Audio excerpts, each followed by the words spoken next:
I don't really understand why MiHoYo would do this to YAE MIKO at all, and I'm talking about the fact that she has several gameplay issues. First of all, why is it that your elemental skill free charges and your elemental burst destroy your elemental skills, so you have to redo it? So equivalently, basically, it means you have to cast your elemental skill 6 times. Why couldn't they just make it once and be done with it? Every other character just do it once. Sarah, once. Kazuya, once. Raiden, you cast it once and you're done. YAE MIKO, you have to click your elemental skill button 6 times every single rotation. Anyway, with that being said, welcome back to the first impression of YAE MIKO. Today, I spent a fair amount of time playing YAE MIKO on stream, and to be honest, it didn't really go so well in my opinion. As always, this is a first impression video, but it's also only focused on meta. But with that being said, as always, if you're not subscribed already, don't forget to subscribe, as well as follow me over on my Twitch. And with that being said, let's talk about YAE MIKO. First thing first, here is my YAE MIKO that I'll be showcasing today. I have a level 80 out of 80 YAE MIKO with about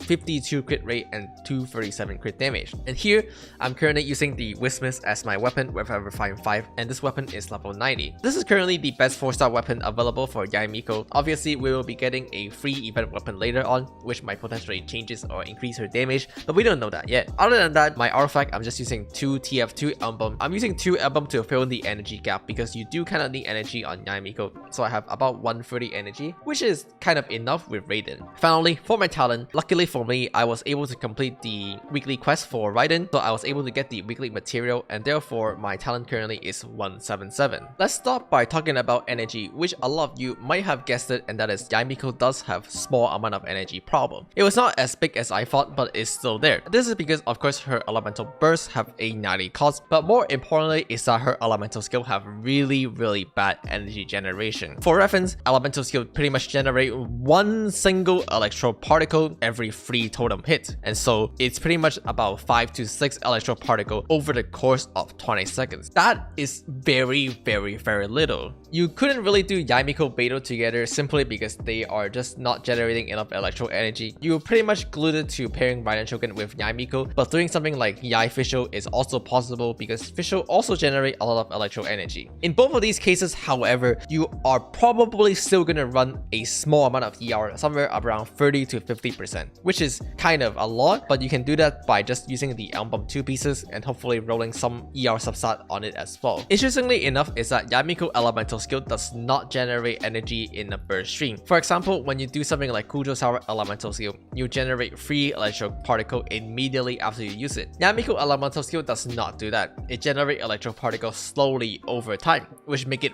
very difficult to funnel. What I mean is that if for some reason you don't have your YAE MIKO elemental burst up and you have to cast your elemental skill, well, guess what? Casting your elemental skill does not actually give you any energy immediately. You might have run into this case in the past where, let's say your Kazuya elemental burst is missing only a little bit of energy, but you have your elemental skill up. So you well know that by casting your elemental skill, you'll be able to generate the last remaining little bit of energy and thus casting your elemental burst. This is not true for YAE MIKO. If you're missing a little bit of energy on your YAE MIKO, casting your elemental skill does not generate you any immediately energy. So you actually still won't be able to cast your elemental burst even casting your elemental skill, which to be honest feels really bad. And it definitely make rotation or ER requirement really high. Interestingly enough, in YAE MIKO's first constellation, you'll restore 24 energy out of 90, which is a lot. Coincidentally, 24 energy is about 30 to 40% energy recharge. So basically, MiHoYo is like, yeah, we know YAE is gonna have energy issues, so here is a solution. It's almost like they intentionally created the energy problem so that they can sell you a solution. If MiHoYo didn't know that YAE was gonna have energy issues, then why did they make this constellation 1? Kinda Sasuke, isn't it? Aside from that, a lot of people have been telling me that YAE MIKO feel really clunky to play, and to be honest, while I agreed at the beginning, after I slowly got used to her, I don't think so anymore. Pretty much every character is clunky to play at the beginning when you're trying to figure out what they do, when you're still trying to learn the rotation of the team as well as what the character's casting animation actually look like. But once you got used to that, honestly, I don't think it was clunky anymore. In fact, I end up landing on a taser team that I think worked really well with a really nice rotation, and I really enjoyed it playing that team with YAE MIKO. It was really smooth. The rotation was going really well. I don't really notice any rotation issues with that team, but I'll talk about it more later in the team building section. But what does make YAE MIKO clunky is that you have to cast 6 elemental skills. On YAE MIKO, you have to cast 3 elemental skills and then your elemental burst, which detonate your totem, and then you have to resummon them by casting another 3 elemental skill, which bring a total up to 6 elemental skills. In comparison, pretty much every other character just casts 1 elemental skill and call it a day. Kazuha, 1 elemental skill once in a while. Kujosawa, 1 elemental skill once in a while. Raiden Shogun, 1 elemental skill per fight. Visuals, 1 elemental skill every like 15 or 20 seconds. YAE MIKO, you have to cast 6 all in a row with really long animation. The problem with this approach is that you spend so much field time on the field doing nothing. You're just casting your elemental skill and moving around. You're doing nothing. You're not actively damaging the character. You're not even normal attacking with your left click. And this means that if you ever try to pair YAE MIKO with a character like Beidou, for example, you don't even get the chance to proc Beidou elemental burst properly, because again, you're spending so much time just running around the field, you don't get to normal attack, and therefore you don't get to proc Beidou elemental burst. Honestly, the fact that you have to cast 6 elemental skill is such a lame design by miHoYo, but there's more to that. YAE MIKO might feel really clunky at first to a lot of players. Again, this is because you have to cast her elemental skill rapidly 6 times in a row, but also you have to try to make a triangle with her elemental skills. For people who doesn't know, your elemental skill will do more damage if they are linked to each other, and ideally you want to link 2 of them to each one, which means you kind of have to make a triangle. So your button input was kind of weird because you have to click down and then left and then right while you're casting your elemental skill, and might be really weird to play for a mobile player. However, a easy way to do this is simply juggle left and right. So you'll cast left, cast right, cast left again. You can see that all of them are tightly close placed to each other and forming a triangle in the process. This is a kind of easy way to do it. You just juggle left and right, but still, you have to juggle your arrow key, or on mobile, I don't know how you're gonna do it. A little bit clunky at first to get used to. Once you get used to it, it's not too bad, but there's still several issues with her gameplay. Again, we're just talking about gameplay here. We're not even talking about damage or anything. Of course, damage, it takes time to do damage calculation, so we're not going to put the focus on damage in this video. We're simply going to address her gameplay problem. In Genshin or many other games, there is this concept known as animation lock, which means that when you are doing an animation, you are locked to doing that animation and you couldn't do anything. For example, again, casting Kujosawa elemental skill, I couldn't actually do anything, including I couldn't dash out of it until the animation kind of finished, and this is animation lock. And surely a lot of you might have an experience where when you try to cast an elemental skill, during that animation lock, you get hit by enemy attack and then you get like knocked back or knocked around or something. Surely that must feel really bad, right? Because you feel like you couldn't really do anything about it since you couldn't dodge at all. Now imagine doing that but 6 times. Each one of this is a animation lock that also kind of move you. So you have to not only spend a lot of time on the field as YAE MIKO, but a lot of these time being spent, you are being locked into animation, which make you very vulnerable to getting attacked. Any one of these elemental skill casts could easily be interrupted and can get you knocked back when an enemy try to attack you, but you just couldn't dodge because again, you're locked into animation. You could try to dodge by using the movement system on your elemental skill. Sure, that could happen, but it's not always so easy when you're actually doing it in combat, especially since you're trying to form a triangle tightly closer to each other to do more damage. And this is the reason why YAE MIKO elemental skill just feels so bad. For magical reason, you have to cast your elemental skill 6 times. It just makes no sense. Look, think about it this way. They easily could have achieved the exact same thing on YAE MIKO except with a single elemental skill cast. Instead of having to drop 3 totem, maybe you only have to drop 1 totem and that totem will do the same damage as those 3 totem. What's wrong with that? Why do you have to drop 3 totem? Why couldn't you just drop 1 totem and be done with it? Even more important is that why does your totem get destroyed during your elemental burst? What's wrong with just say extending the duration of the totem during your elemental burst so that you don't have to recast your elemental skill but still get the benefit of refreshing a totem? What's wrong with that? And this I honestly just don't understand, because miHoYo could easily have achieved the exact same thing with 1 elemental skill totem, but they have to make it 6. Another problem with long field time is that it eats away your buff up time for other party member. For example, while YAE MIKO elemental burst does a good chunk of damage, you probably want to buff it with stuff like Bandit buff or Kazuha buff because it is a really valuable damage sources. However, right after you cast your elemental burst on YAE MIKO, you have to summon your free totem because your elemental burst destroyed them. So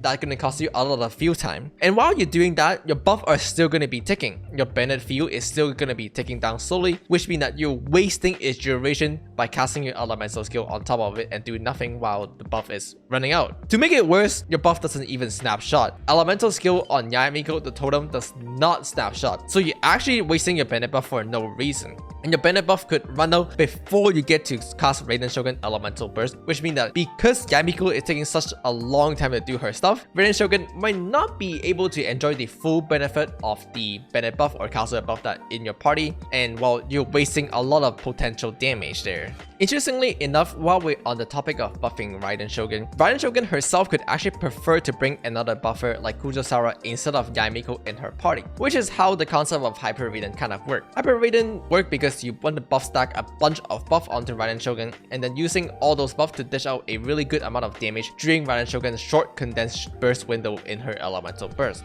But YAE MIKO actually does the opposite. Instead of buffing Raiden Shogun even more, YAE MIKO actually take buff away from Raiden Shogun in order to attempt to do damage herself. Now this might be worth it, we will have to see the DPS calculation, but there's also a chance that this is not worth it. If your Raiden Shogun is super invested, especially with say Constellation 2, which allow her to ignore 60% defense, there is actually a good amount of chances that you are much better off buffing Raiden Shogun instead of trying to bring YAE MIKO into your party, which just means that YAE MIKO decrease the value of Raiden Shogun. We will see again, we will have to wait for the DPS calculation. Once again, we will not make any assumption of damage here, we will simply wait for the damage calculation.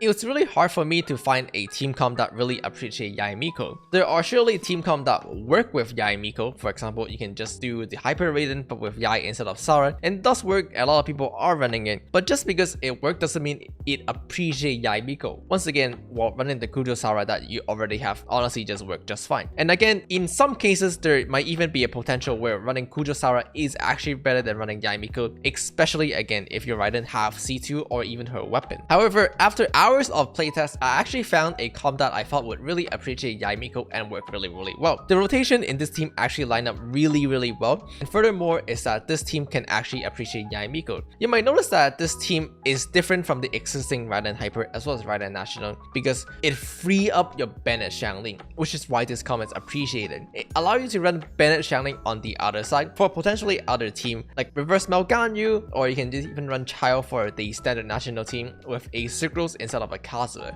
The fact that it doesn't use Bennett Xiangling actually opened up a lot of team comp on the other side, and this team actually still worked really well. It basically replicate a traditional Taser team, however with minor differences, and so I really enjoyed it actually. You can actually replace the Xingqius here with Kokomi if you prefer to have healing, or I know some people are also experimenting with Fischl here instead of Raiden. However, at the current moment, I can't really say how is the performance for this team, as it will take time for us to do the DPS calculation. While I think the team worked really well, I don't think that it have exceptionally performance for my playtest. To be honest, like how different is this team than just, you know, running other typical Taser team? So I don't really think this team have really better defining performance, but it is a team that I felt like YAE MIKO was actually appreciated in and does work really well. We'll exactly see how that go in the follow-up video where I do the full analysis. But to be honest, even if it worked, is it even an account improvement? Overall, I think there's so many issues with YAE MIKO gameplay wise that just really make her not worth it to roll at the current moment for many reasons. In fact, the first impression on YAE MIKO on the CN figure crafting side is actually really bad at the current moment, and I honestly would not roll her for many reasons. However, I know all of you didn't roll her for many reasons. In that case, well, at least you can enjoy her for your teapot or for her booba and stuff, which is probably the real reason why a lot of you rolled for her in the first place. But yeah, that's pretty much it. Maybe she will get better in a week when we properly figured out some team, some rotation, and with some DPS calculation. Maybe this first impression will change a lot in a weekend. I'll let you guys know in the final update video. However, for the time being, I just cannot recommend her at all. And that being said, well, hopefully I'll see you guys at the final verdict as well. I know this might not be what a lot of people like to hear, but unfortunately it is just the way it is. With that being said, I hope to see you guys next time as well in the final update. So with that being said, don't forget to like, comment, and subscribe, and I'll see you all next time.